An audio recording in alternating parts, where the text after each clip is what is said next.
ক্লাসে আমরা হচ্ছে গিয়ে ফ্রেজ এবং ক্লোজের একটা যে কন্ট্রোভার্সি আছে এটা নিয়ে দেখবো আর কি, কিভাবে আমরা ফ্রেজ এবং ক্লোজকে চিনতে পারি বা তৈরি করতে পারি।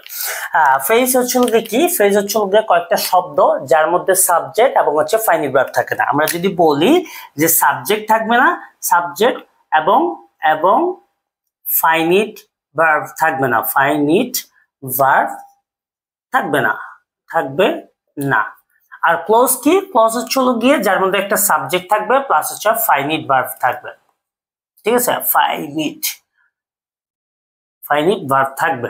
এখন কথা হচ্ছে গিয়ে ফাইনিট ভার্ব কোনগুলা, খুব সহজভাবে আমরা দেখতে পারি হচ্ছে গিয়ে এখানে ভার্বের কয়েকটা ফর্মকে যদি আমি এইভাবে আইডেন্টিফাই করি যে বেস ফর্ম, আমরা এখানে বলতে পারি হচ্ছে বেস ফর্ম, পাস্ট ফর্ম, ঠিক আছে। বেস ফর্ম মানে হচ্ছে যদি আমরা বলি ইট, তারপরে হচ্ছে অ্যাট, এরকম থাকবে, একটা সাবজেক্ট থাকবে আর এরকম হচ্ছে ভার্বের বেস ফর্ম থাকবে অথবা ভার্বের পাস্ট ফর্ম থাকবে, তাহলে এটা আমার হয়ে যাবে কি ক্লোজ। আর নন ফাইনিটের বিষয়টা কি, কোনো সাবজেক্ট টাবজেক্ট কিছু থাকবে না, আমরা এটাকে বলতে পারি হচ্ছে গিয়ে জিরান দিয়ে থাকতে পারে, জিরান, জিরান, ইনফিনিটিভ,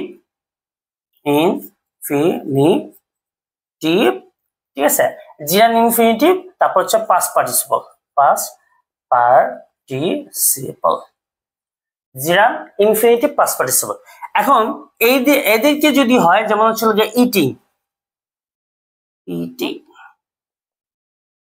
ঠিক আছে, টু ইট, আর তাই কি এটাও কিন্তু আমার কি হইতে পারে যে ইট অ্যাট, ইটেন,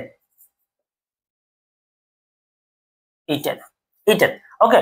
কিন্তু এখানে একটা বিষয় আছে, বিষয় কি, আমরা এটাকে বলতে পারি হচ্ছে জিরান, আর হচ্ছে কি জিরা এবং পাস্ট পার্টিসিপলের আগে যদি অক্সিলারি থাকে তখন কিন্তু এটা ক্লোজ হয়ে যাবে, তখন এটা কিসের কাজ করবে, ক্লোজের মতো কাজ করবে। আশা করছি এই ভিডিও দেখার পরে তোমাদের মধ্যে ক্লোজ এবং ফ্রেজ নিয়ে কোনো সমস্যা থাকবে না।